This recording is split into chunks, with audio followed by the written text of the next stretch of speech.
Olha, a ex-diretora da Americanas, Ana Saicali, chegou na manhã dessa segunda-feira ao Brasil e entregou o passaporte à Polícia Federal. Quem acompanha esse caso, a repórter Nicole Fusco. A ex-executiva Nicole já foi retirada da lista da Interpol. E como é que fica a situação daqui para frente? Boa noite, bem-vinda.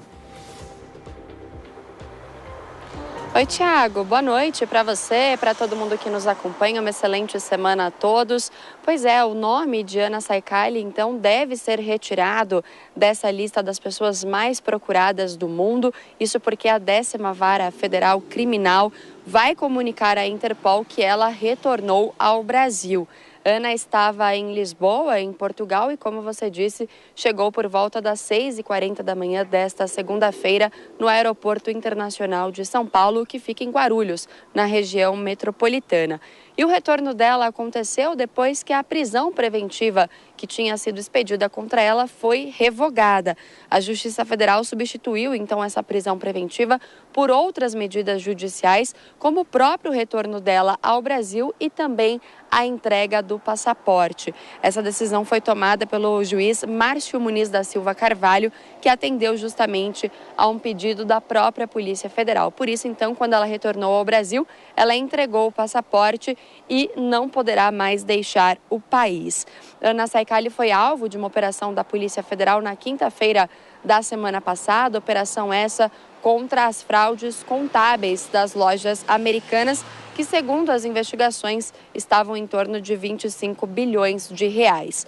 De acordo com o Ministério Público Federal, no Rio de Janeiro, Ana Saicali era responsável por produzir relatórios e também planos ali para apresentar à auditoria da empresa, de forma a justificar o saldo fictício que tinha sido criado de que as contas estavam bem, não estavam no vermelho. A Americanas, inclusive, pediu recuperação judicial por causa dessas fraudes bancárias e o plano foi aceito em dezembro do ano passado. Eu gostaria também de dar uma outra informação, Thiago, já que nós estamos falando sobre recuperação judicial, que tem a ver com uma outra empresa também muito conhecida dos brasileiros, que é a Casa do Pão de Queijo, que pediu, protocolou um pedido de recuperação judicial. A rede justificou uma dívida de 57 milhões e meio de reais para fazer esse pedido, e o pedido inclui a fábrica e 28 lojas também próprias, da Casa do Pão de Queijo, considerando aí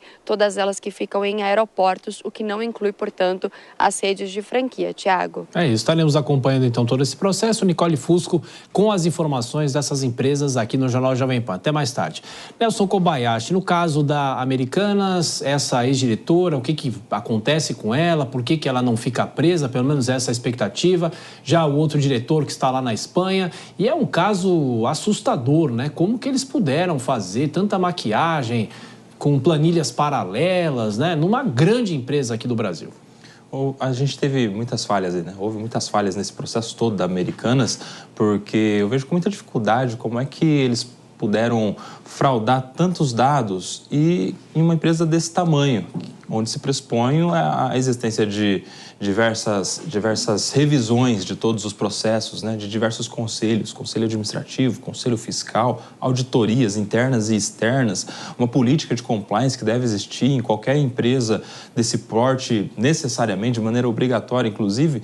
Como que eles chegaram à conclusão de uma fraude tão grande e em valores tão altos, o que nos revela de alguma maneira que, se eles chegaram a essa fraude, pode ser que tenhamos tantas outras empresas nas mesmas condições, tantas outras empresas do mesmo porte, inclusive, que podem estar sendo fraudadas da mesma maneira. Em relação à diretora, quando ela entrega voluntariamente ali o seu passaporte, ela está acenando à investigação de que ela quer contribuir. Isso tem um pontinho ali a seu favor para um sinal de confiança na ajuda às investigações, diferentemente do que aconteceu com um outro ex-diretor que está preso, inclusive, fora do país. É claro que isso é só um pontinho, não significa necessariamente que ela vai permanecer o tempo todo solta. Se tiver qualquer indício de que ela possa atrapalhar as investigações ou até mesmo de fugir, naturalmente ela vai ter contra si uma prisão preventiva, tal como aconteceu com outro diretor.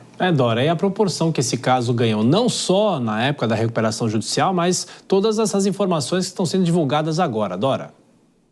Pois é, o que eu lembrei, gente, eu trago para a política. O Congresso Nacional fez uma CPI o ano passado. Concluiu essa CPI em setembro, sem apontar nenhum responsável. Essa história que a Polícia Federal está nos contando, história, como você disse, aterradora, não tem um centavo de dinheiro público, mas tem agressão ao público, seja a clientela, seja o investidor.